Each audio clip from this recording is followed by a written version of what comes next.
فی السماوات و ما فی الارض دعوی توحید، اور خاص اللہ ہی کا جار مجرور مقدم ہو گیا تو معنی تقسیم کا کرو، وَلِلَّهِ مَا فِي السَّمَاوَاتِ وَمَا فِي الْأَرْضِ، خاص اللہ ہی کا ہے جو کچھ آسمان و زمین میں، ملکن و تصرفا، کیا معنی کرو گے؟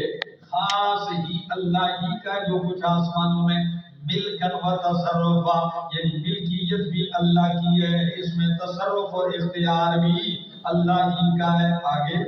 فرمایا وَإِلَى اللَّهِ تُرْجَعُ الْأُمُورُ، اور اللہ ہی کی طرف اٹھائے جائیں گے سارے امور، ان کا انجام اللہ ہی کی طرف جائے گا۔ كُنتُمْ خَيْرَ أُمَّةٍ أُخْرِجَتْ لِلنَّاسِ، یہ تنویر ہے، وضاحت ہے اس جملے کی کہ وَلْتَكُن مِّنكُمْ أُمَّةٌ يَدْعُونَ إِلَى الْخَيْرِ وَيَأْمُرُونَ بِالْمَعْرُوفِ، آیت نمبر 102 کی 103 دیکھیے نا،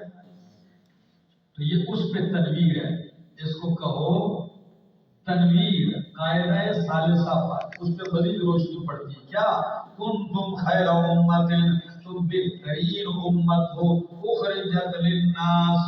اخرجت نکالی گئی ہو میدان میں لوگوں کے لیے، تأمرون بالمعروف، حکم دیتے ہو تم بھلائی کا، وتنہون عن المنکر، اور منع کرتے ہو منکر سے، وتؤمنون باللہ، اور تم ایمان لاتے ہو اللہ پر، وَلَوْ آمَنَ أَهْلُ الْكِتَابِ، اگر ایمان لے آتے اہل کتاب بھی تو لَكَانَ خَيْرًا لَهُمْ، تو یہ ہوتا بہتر ان کے لیے، مِنْهُمُ الْمُؤْمِنُونَ، کچھ بعض ان میں سے ایمان لانے والے ہیں، وَأَكْثَرُهُمُ الْفَاسِقُونَ، اور اکثر ان میں فاسق نافرمان ہیں۔